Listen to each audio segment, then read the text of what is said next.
Welcome to watching commodity malware get sold to a targeted actor. You're in Lagoon K, and the speaker before us this afternoon is Israel Barak. I would just a few housekeeping things. Right after this session, we have the welcome reception down in the business hall, so that's Bayside AB. The Black Hat Arsenal continues all day tomorrow, and that's in the Palm Foyer on level 3. And then there's also the Pony Awards today in Mandalay Bay, BCD, and that's at 6:30. So I just quickly would suggest also, if anybody's sitting at the back, you might want to come up. We've got a fair bit of space in this room, and Israel has some slides with some print that you might want to read that might be a little harder from back there. So I do encourage you to move forward. And we'll remind you to put your phone on vibrate so that we don't have to listen to that oh-so-cool ringtone. Without any further ado, welcome Israel.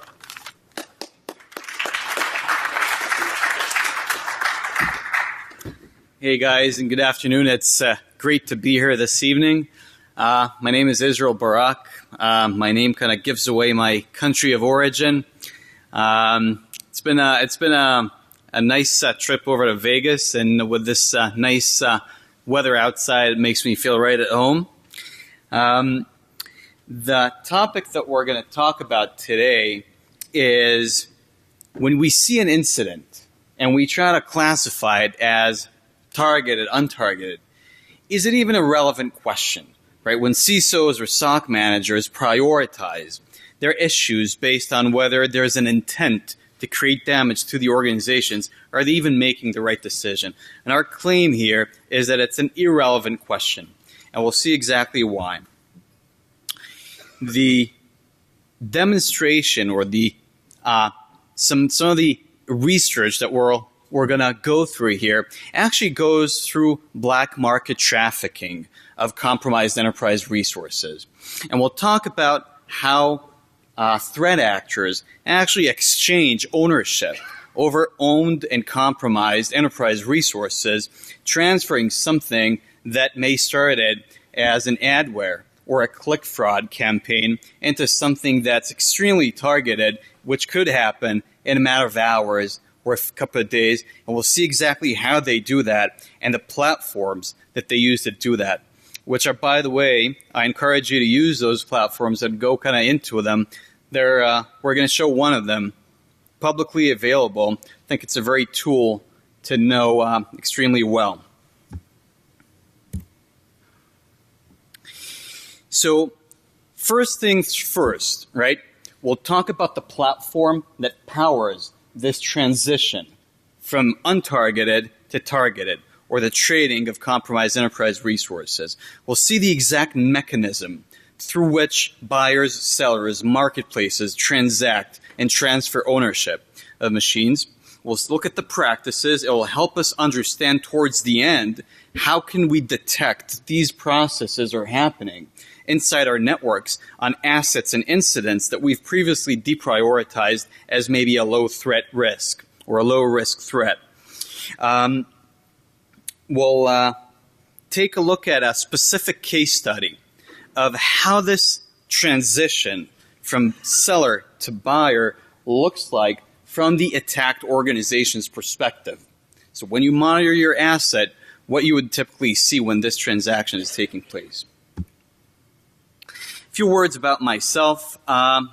Name is Israel. I started my career in the Israeli Defense Forces. I headed the Israeli Defense Forces Red Team. Moved on to a cybersecurity consulting group and founding that group, which later we merged into Citigroup. That kind of gave me an interesting perspective, not only on nation-state level threats, but also into cybercrime-related activities and cybercrime-related groups. And I'm currently the CISO at CyberReason. So let's understand the state of mind here and the drivers of a click fraud-oriented cybercrime organization to start selling machines in the black market. And you can see here the exact rationale, right? If what you would do is use a machine, a compromised machine, to run a click fraud campaign, then averagely speaking, over the lifetime of a machine, you would generate between $10 and $20 on each compromised machine that you own. If you're doing bulk sale, as in selling groups of machines for operations like DDoS or spam, you're likely to make between $18 and $36 across the lifetime of a compromised machine. And if you do the extra mile and check the compromised machines that you own to see how much they can be worth in the black market as individual sales, especially when they're affiliated with specific corporates, then you're looking at an average lifetime value of a machine, a compromised machine, that ranges between $10 and $1,000. Some, let's say, unique assets can go upwards towards even the $8,000 per machine. So that drives the interest of groups that traditionally focus on mass compromise for click fraud or adware campaigns. That drives their interest in individual sales. If you look at the unwritten valuation model of how would you evaluate a compromised asset when you put it up for sale on a black market platform, typically a basic pricing of $5 to $10 would be upped by around 50% if you gain some technical advantages like admin privileges, a machine having a publicly accessible IP, or a very high network bandwidth. You'll start upping the price a lot higher if you're talking about a machine that has interesting software running on it, like a point of sale software, or a machine that has accessed in the past interesting web assets like financial portals, online gaming portals, so the purchaser can expect to find interesting credentials in. And you'd really hit the jackpot if you find machines or you compromise machines that have strong affiliation with interesting corporations. That way, you can save the attacker, especially the targeted attacker, a large amount of effort when it comes to gaining access into certain user networks or subnets, or even the data center inside its target organization. And we'll see exactly how easy it is for the seller. Those sellers are going to be like kids in a candy store, and we'll see that in a moment. We'll see exactly how easy it is for them to click, see exactly where that machine is, click buy, and they own an RDP and a direct RDP into that data center or into that user segment. How many of you have used the platform or went into the platform or heard about the platform called Xdetic? Cool. So I encourage every one of you to give it a try, right? Xdetic is one of the most prominent actors in the black market for compromised resources. They're just one of many, but they're really leading the innovation and the commoditization of this market. You can see that it's not a Tor domain there. It's called xdetic.biz. Anyone can go in there. I think it's an important asset for every security professional to understand exactly how these marketplaces work. Let's look at a few characteristics of these marketplaces that would help us understand what are their limitations so we can better understand how to hunt for the existence of these processes in our networks. So, a little bit about code of conduct, right? So, important. We're only a marketplace to buy, sell RDPs, right? RDPs is, and the spelling errors are in the original here. You can actually hear the or imagine hearing the heavy Russian accent behind this text. Right? RDPs is uploaded by suppliers, and we don't know where they get them. Right? There's an interesting interpretation of the legal reality and what you need to do or represent to not be perceived as an accomplice. Right? Let's look at something that's extremely interesting and actually crucial to the successful operation of a marketplace. We don't sell dead or not working RDPs. What that means is that a marketplace would not transact a sale if it's not able to connect to that compromised asset prior to the transaction, because they know that if they're not going to do that, they're going to get a ton of outreaches from buyers saying that they cannot connect, they want their money back. That way they can say, we've connected. If you, Mr. Buyer, can't, it's your problem. We keep the money. And that's going to be very significant when we talk about how we detect the setup of a command and control channel for these guys, to detect these guys. So RDP is extremely common. SSH can be seen as well. But it's going to have to be a solid, reliable, continuous, automatically verifiable command and control channel. And this is what you buy as a buyer. You buy an IP, you buy a port number, you buy a username, and you buy a password. This is how we can expect to see our buyers connecting into those compromised machines being sold on these marketplaces. Let's look at a few examples. This is how the UI looks. It's going to be it's going to feel very familiar, especially to to guys that buy machines on Rackspace, on AWS. It's the exact same model. You filter based on where you want to buy, what you want to buy. You look at the offering and you click buy, and that's all there is to it. And it's added to your list. Here's an example. I filtered here based on machines in the United States. I looked at it 2 days ago. It had about 15,000 machines for sale in the United States, about 40,000 machines worldwide. Thousands of machines are added every day. Thousands of machines are taken out every day. An interesting machine would get out of that forum within 2 to 3 hours. So here's an example. We have here a machine in Washington, Seattle, a Windows 10 machine offered by a reseller, admin privileges, direct IP access. Who is it? University of Washington. That's great. $30. It's going to be, if you look at the bottom there, it has a point of sale software installed on it. So if you want to potentially go into an IP theft operation from the University of Washington, you want to get some credit cards on the way, that may be the right asset for you. Another asset, Phoenix, Arizona. Who's that? EC Suite. Haven't heard about those guys before, but they're being sold. A server there in their data center is being sold for $14. If you look at their website, they're a credit card processing operation.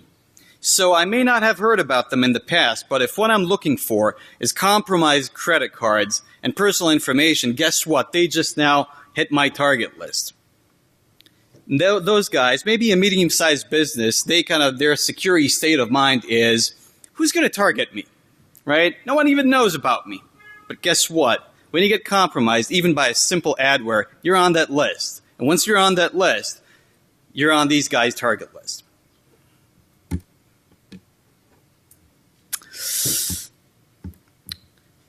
Bristow, Virginia. A server in the data center of Microsoft Informatica. If you're interested in intellectual property, that's a good place to look for it, right? Maybe someone would be able to buy whatever intellectual property that Informatica has to sell, right? If you go to Xstatic right now, maybe it's still there for sale. If it's not, I'm sure you can find out some other stuff. Oregon Hillsboro, Intel Corporation, $13, a server in their data center. Not bad. Not bad if you want to start with a data breach and you don't want to go through the phishing process or malicious attachment, lateral movement in their network, risk of being detected. You can just get a direct pipe into their data center. $13. And it goes on and on. University of South Florida, University of Pennsylvania. Who's this guy? Washington, D.C. A seller, interesting name this seller has chosen for himself. Selling a machine for $850. That's a pretty expensive machine. It's being serviced by Comcast Business Communications. Interesting. The next DNC hack? Or is it the Trump side? Good question. Maybe a machine worth buying. just as an anecdote, in terms of the states that are leading the list in terms of the number of compromised systems on a per state basis on those compromised machine marketplaces. I'm going to give you the first four. I'm going to ask you to guess the fifth. California opens that list with 25% of compromised computing resources. New Jersey, 11%. New York is 6%. Texas is 6%. Who would you say is number 5? Sorry? Okay. Not really. Keep going. Nope. Iowa, 6%. Same percentage as Texas. Go figure. But it is what it is. So now that we have a better understanding of how these marketplaces work, how they affect the targeting process of extremely targeted players, right? And how easy it is to transact on them, and the vast amount of compromised resources that we see there that flow from completely untargeted actors, right? From adware, from click fraud. They all propagate resources into these marketplaces just because they raise their revenues that way. Now let's take a look at how this process looks from the attacked organization perspective. And this is a case study that we've done on a number of enterprises that we've seen this process taking place in based on a specific type of threat actor and a specific type of click fraud tool that they used in this case. So in this case, the incident started with completely untargeted, broad spectrum, known fileless click fraud tool, right? Just like you'd probably see every day of the week in your corporates and enterprises. It affected several machines. We specifically detected it through the malicious use of PowerShell that it was doing, but in the connection to a known malicious IP address as its command and control channel. But regardless, and very expectedly, it was deprioritized by the SOC as commodity malware, damage potential probably extremely low, definitely not something to be addressed right now. Definitely something that can wait for a week or a month, or maybe we'd never get to it. But those guys actually continued to monitor the endpoints that were found running this piece of malware, and they also blocked the access. That was easy to do. So they blocked the access to the known IP, the command and control.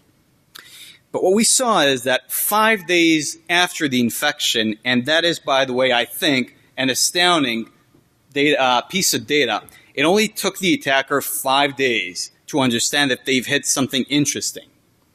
And given the fact that these type of organizations typically manage, quote unquote, millions of endpoints, the fact that it only takes them 5 days on average to figure out that they've hit something interesting, I think is extremely interesting from an IT management perspective. It testifies to a level of operation, of IT operation that these guys have. So one machine, they've started changing. One machine stopped attempting to communicate with its known C2, right? The idea is first, if you decided that something's interesting, you first want to make sure that you maintain connectivity to it. If you want to transact on it, you don't want to lose your connectivity to the asset. So they changed their C2 channel from using a known bad IP and a malicious known bad domain to using a DGA-based algorithm to generate their C2 IP address. And once they've done that, they've established communication with a previously unknown command and control infrastructure. Once they've done that, they've also changed the timing of when they generate command and control traffic. And that indicates manual intervention in this process. What they've seen is, apparently they've seen that the organization had blocked access to their known command control channel. And what they've done is they've stopped communicating with the command control channel even after the upgrade to the DGA, as long as those machines had a local IP that was part of the enterprise subnet. And only when those machines moved to an external, what they believed were external IPs that were 192.168 and 10.0, only then they would create a C2 communication. That kind of gives us a better understanding of how much these guys value these assets. They would send in manual intervention and manual inspection of those machines to make sure that they don't lose connectivity and they don't get blocked. Once they've had this upgraded command and control channel, they've started downloading and uploading much more information. Instead of the regular profile of a click fraud, which is a regular web traffic with characteristics, with sizes that characterize it, pretty much we can see those here. They moved to uploading and downloading a lot more information, right? Probably testifying for downloading specific tools, for uploading additional system information, etc., etc. Once they've had that, they've been the attack tool, right? The previously perceived adware or click fraud tool started injecting code and migrating itself into a different built-in system process. In this case, it was MSDTC. And once they've migrated, that additional process generated the communication with a previously established command and control channel. Again, another technique to disguise their operation on the machine and to gain a platform for hash dumps, privilege escalation, etc., etc.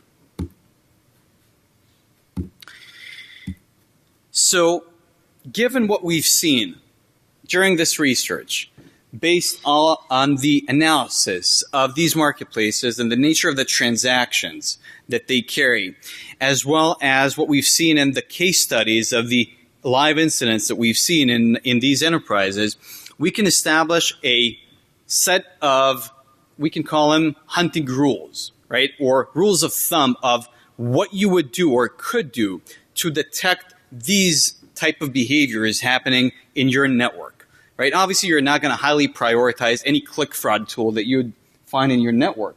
But the question is, and that's the real question, how do you make sure that you keep your visibility into these endpoints that were compromised and were deprioritized and have the tools to understand that they're now going through a process that may cause you to reprioritize them for remediation? So for the C2 channel, we now understand that in order to transact on marketplaces, you need a very reliable, continuous, and auto-verifiable command and control channel. Typically, this would be an RDP-based channel. It's the easiest to transact based on. And so if you want to start hunting for it, the probable queries or the probable indicators that you would want to look for, or the TTPs or behaviors that you would want to look for, is first of all a change in the C2 behavior, right? We've seen this in the case study, a change from a static IP and a static domain name into a DGA-based C2 channel. Connections to the RDP services. And I'm not necessarily talking about connections over port 3389. I'm talking about connections to the actual process that runs the RDP service, regardless of the port number on which it runs, regardless of whether it's an incoming connection or something that started as an outgoing connection. Long-lasting connections. Obviously, if you want to transact, you want to make sure that the connection stays alive for at least for the whole duration of the transaction process while it's being advertised for a transaction. Unfamiliar modules loaded or injected into the remote assistance services or the terminal services service.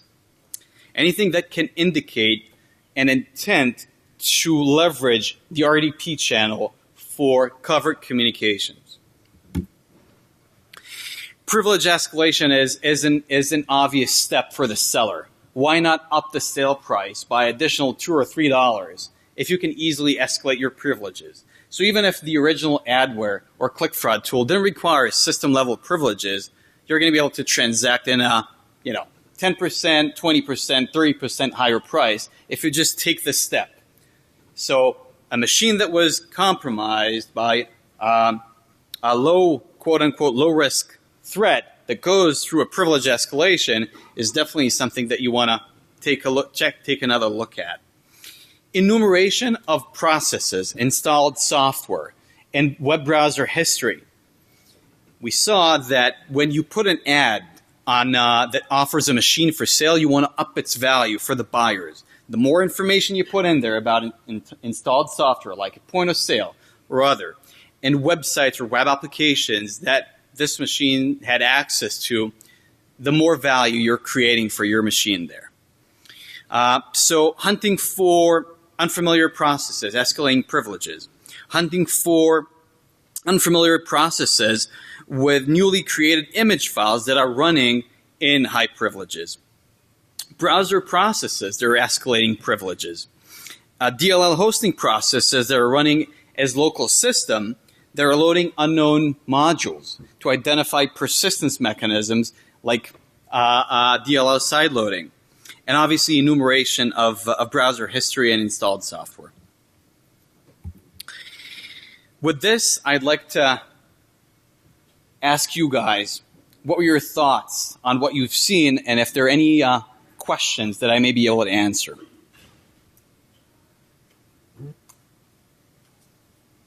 Yep. So how is trust maintained in these kind of seller marketplaces? How does a buyer trust the seller's not just going to turn around and take the machine back? Right.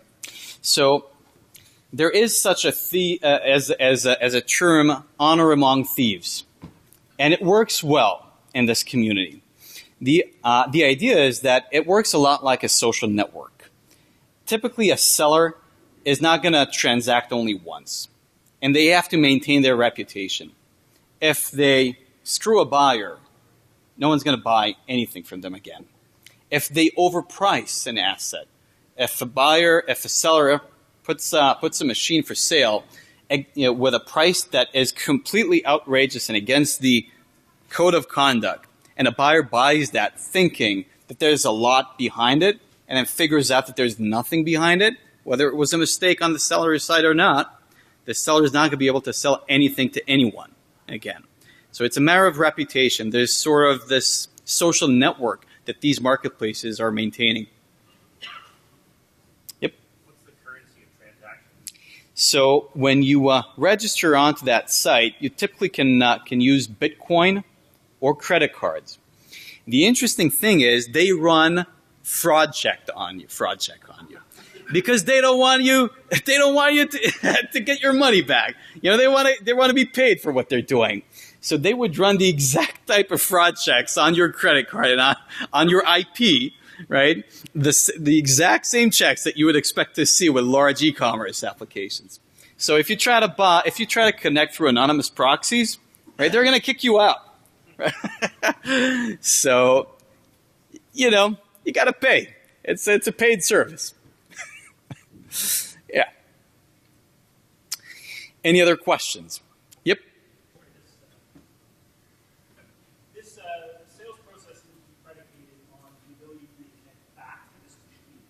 Surely a lot of compromised machines are behind firewalls, like a NAT firewall in a lot of corporations. Yep. Have you seen any markets that are trying to solve that problem by doing connections like reverse shells?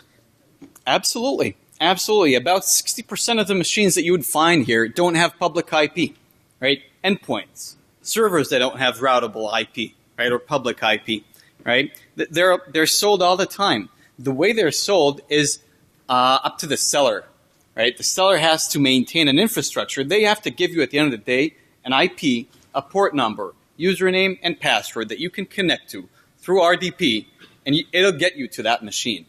Right? The way you do it as a seller is your problem, but it has to work.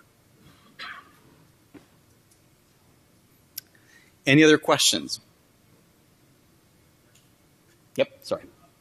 You've been able to analyze how long, on average, a given box stays on marketplaces, and if so, is it due to the notification being up? Is it notification group, like a certain number of federal authorities that just take down the machine? Well, here's the thing.